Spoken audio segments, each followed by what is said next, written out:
प्रिय छात्रों, आज हम क्लास 12th में ऑर्गेनिक केमिस्ट्री के topic important reagents and reactions के संबंध में अध्ययन करेंगे। देखिए, आप क्लास 12th में ऑर्गेनिक केमिस्ट्री में रिएजेंट्स का अपना विशेष महत्व है। अगर हमें रिएजेंट्स अच्छे से समझ आ जाएंगे तो हम रासायनिक अभिक्रियाओं को बहुत ही आसानी से समझ सकते हैं, हमें उन्हें रटना नहीं पड़ेगा तथा समझकर हम आसानी से अभिक्रियाओं को कर सकते हैं तथा नए नए प्रोडक्ट निर्मित कर सकते हैं। देखिए, आप प्रथम अभिकर्मक के रूप में है सोडा लाइम। सोडा लाइम का सूत्र होता है NaOH प्लस CaO। यह विकार्बोक्सिलीकरण अर्थात डीकार्बोक्सिलेशन का कार्य करता है। जब किसी कार्बोक्सिलिक अम्ल पर सोडा लाइम की अभिक्रिया कराई जाती है तो अभिक्रिया के परिणाम स्वरूप प्रथम चरण में सोडियम एसीटेट बनता है तथा द्वितीय चरण में विकार्बोक्सिलीकरण की क्रिया हो जाती है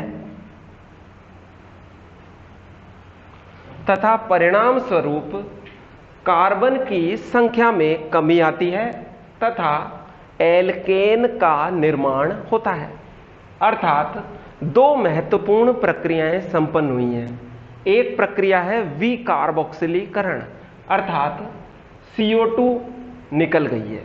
प्रथम चरण में सोडियम एसीटेट बना, द्वितीय चरण में Na2CO3 बना और ये HCH3 के साथ ऐड होकर एल्केन का फॉर्मेशन हुआ है।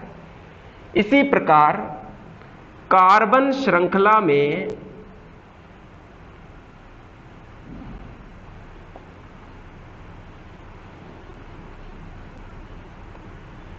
डिसेंडिंग होती है अर्थात कार्बन परमाणुओं की संख्या कम हो जाती है। अतः सोडा लाइम का उपयोग यदि हम कार्बोक्सिलिक अम्लों के ऊपर करेंगे तो इसके उपयोग द्वारा हम एल्केन बना सकते हैं तथा कार्बन परमाणुओं की संख्या में एक की कमी आ जाती है। जैसे एथेनोइक एसिड में 2 कार्बन उपस्थित हैं, लेकिन इससे जो प्रोडक्ट निर्मित हुआ है उसमें केवल 1 कार्बन है, अर्थात जो एल्केन बनेगी उसमें 1 कार्बन की संख्या कम हो जाती है। ठीक है, इसी प्रकार हम दूसरे अभिकर्मक के रूप में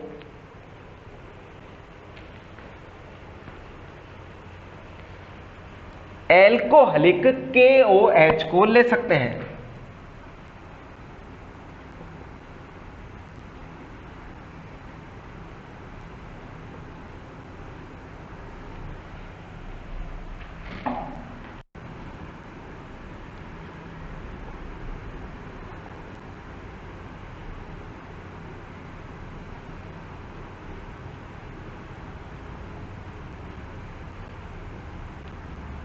एल्कोहलिक KOH जब किसी एल्किल हैलाइड पर अभिक्रिया करता है तो उसमें से HX का विलोपन कर देता है, अर्थात उसमें से यह HX को निकाल देता है। इसे हम विहाइड्रोहैलोजेनीकरण के नाम से जानते हैं। जैसे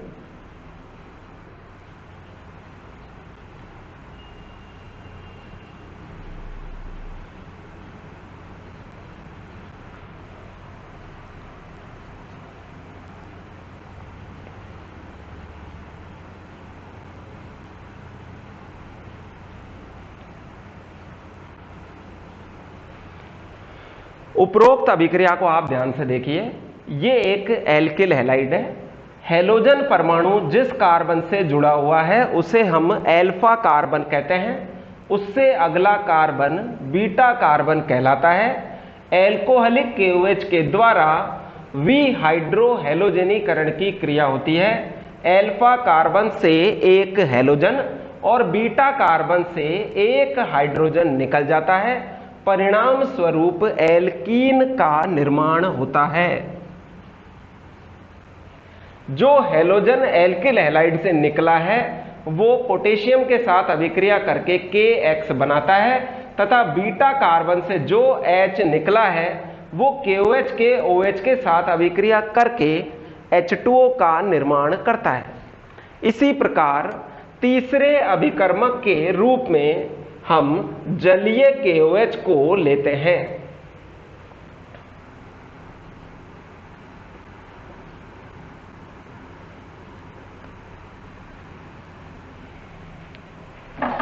जलीय KOH X समूह अर्थात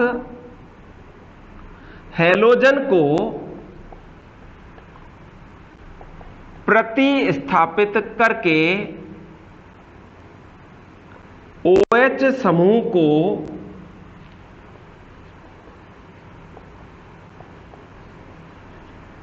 जोड़ देता है। जैसे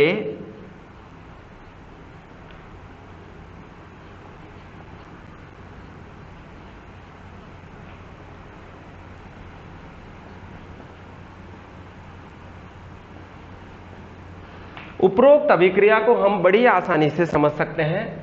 देखिए आप, जलीय KOH ने क्या काम किया, X ग्रुप को रिप्लेस करके OH यहां पर आकर जुड़ गया है और KX का निर्माण हो गया है। दोनों में हम अंतर भी आसानी से समझ सकते हैं। जलीय KOH एल्किल हैलाइड पर अभिक्रिया करता है और हैलोजन को प्रतिस्थापित करके OH समूह जोड़ देता है, जबकि एल्कोहलिक KOH में विहाइड्रोहेलोजनीकरण की अभिक्रिया संपन्न होती है। इसी प्रकार चौथे अभिकर्मक के रूप में हम PCl5 PCl3 SOCl2 को ले सकते हैं। ये सभी अभिकर्मक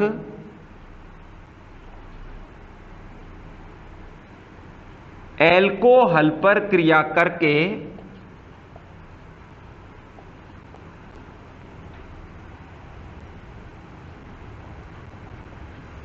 हैलोजन परमाणु को जोड़ते हैं तथा OH समूह हट जाता है। जैसे CH3 CH2OH। अगर हम इसकी अभिक्रिया PCl5 से कराएं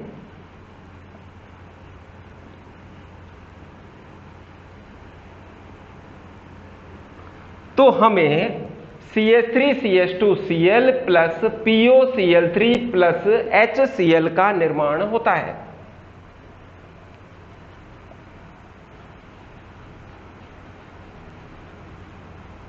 लेकिन अगर हम PCl3 लें तो मुख्य उत्पाद तो वही रहेगा,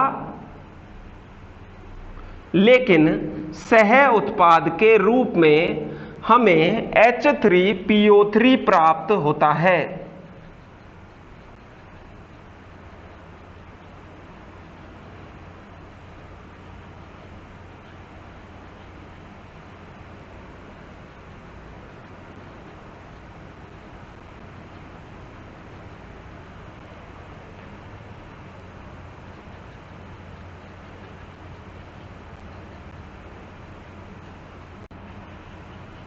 इसी प्रकार यदि हम SOCl2 थायोनिल क्लोराइड को लें और उसकी अभिक्रिया अल्कोहल के साथ कराएं तो OH समूह हटकर Cl जुड़ जाता है तथा हमें एल्किल हैलाइड प्राप्त होंगे और सह उत्पाद के रूप में SO2 गैस रिलीज होती है और HCl बनता है। HCl को पिरिडीन अवशोषित कर लेता है। यह अभिक्रिया डार्जन अभिक्रिया के नाम से भी जानी जाती है। इस प्रकार उपरोक्त तीनों अभिकर्मक PCl5, PCl3 तथा SOCl2 तीनों ही अभिकर्मक OH समूह को हटाकर Cl समूह को जोड़ देते हैं, लेकिन हमें सह उत्पाद अलग अलग प्राप्त होते हैं। इसी प्रकार एक अन्य अभिकर्मक है डाइल्यूट H2SO4।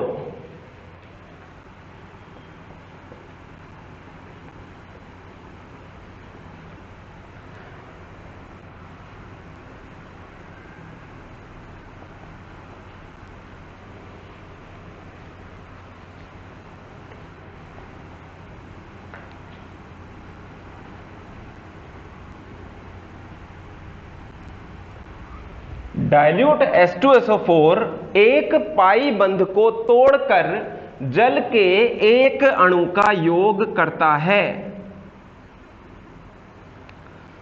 उपरोक्त एल्कीन एक सममित प्रकार की एल्कीन है, जिसमें पाई बंध के इलेक्ट्रॉन टूटकर किसी भी कार्बन पर जा सकते हैं। यदि हम इन पाई इलेक्ट्रॉनों को इस कार्बन पर तोड़ दें तो इस CH2 पर माइनस तथा दूसरे CH2 पर प्लस आ जाएगा। इस प्रकार प्लस पर माइनस तथा माइनस पर प्लस जुड़ जाएगा और इस प्रकार एल्कोहल का निर्माण होगा। एक अन्य अभिक्रिया में